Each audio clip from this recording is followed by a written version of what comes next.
Hey everybody, I thought I'd do a silly video just to kind of give an update on this channel.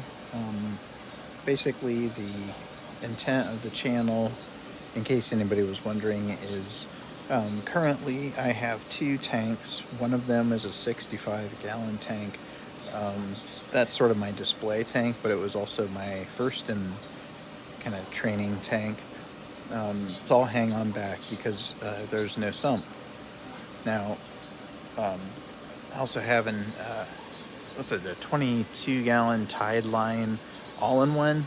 So technically it has a sump, but the sump runs behind the tank through an overflow on the back. And then it goes through a filter sock, and it comes back down through a carbon and phosphate removing little baggie that I've got. The water goes through there and gets basically cleaned out, so the yellow gunk gets stripped away by the carbon. The carbon purifies the water um, for any pathogens, which is especially helpful when you've got, you know, any soft corals, especially in your tank. I always was a big fan of soft corals, and especially Colt corals, and I've always kept them, and they have always died horribly. And when they die, if anything dies, you really need that carbon. So I'm a big fan of carbon, but I also recognize that it has drawbacks. Primarily, it's got drawbacks with giving HLLE to yellow tangs, which I have done, and I'm trying to remedy through vitamins on the little guy's algae, seaweed, I should say. So with all that in mind, basically the downstairs tank I don't show very often, but I'll show you real quick. It is not recording with the blue filter, so it's not going to look very good. But basically, and actually, it really looks bad for what you're seeing. It's almost embarrassing, but sorry about that. So it's like a good Kessel blue. It's a what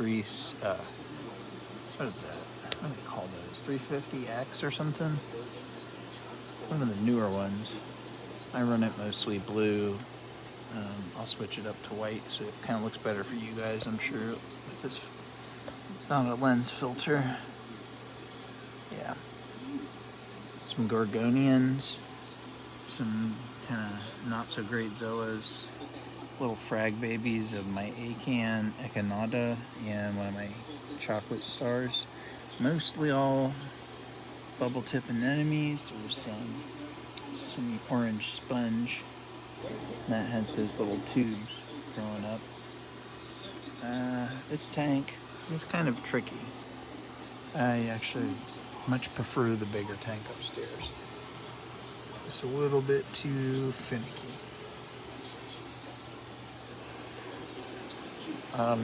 Anyways, the purpose of the channel is essentially to document, me getting a little bit better over time, which I think I'm starting to finally get in that realm. There's a lot to learn, and actually need to make a decision soon. Am I going to remain a no sump reefer? And that means in my primary display. Do I get a larger tank and just keep going no sump? It's an option. You can always do a sump later. Plumbing and I don't mix that well. I think I understand the premise of the sump, but it seems like something I might not want on in the living room. I feel like a sump is a great option down in your basement. You've got this whole extra aquarium essentially underneath, and you can kind of make a mess, I suppose. Shouldn't say that when I haven't done one, but it's what it seems like to me. So what I might do is get a 75 long, put that on a preferably kind of like a maple stand, and from there replace the 65 that's up there. Nothing wrong with it, but I've had it about 5 years.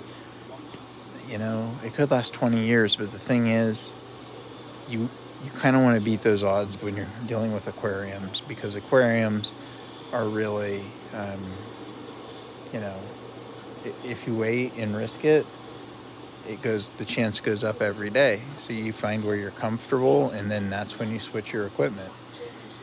And I've watched enough videos online of people with, you know, cracked tanks, and honestly, a lot of them seem to be like rimless tanks, I've noticed. I don't know if that's, you know, always accurate. But I like an old school, like, rim tank, and I'm going to stick with that. You know, I think that would be a good way to do it, and then maybe I'll add like a, you know, hang on back overflow at some point in time.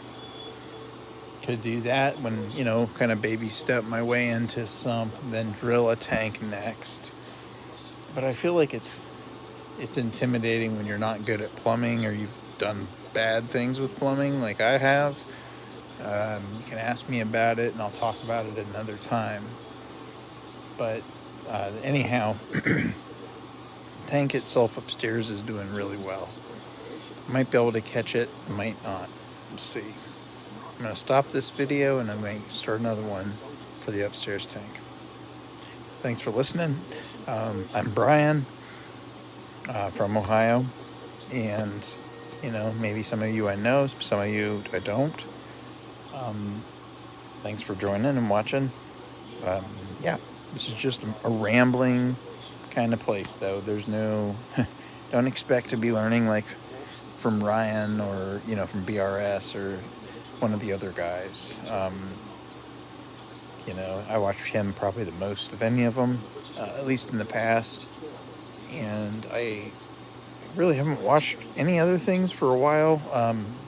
Really like the old school, like the Mike Paletta, and how he showcased the sunlit tank.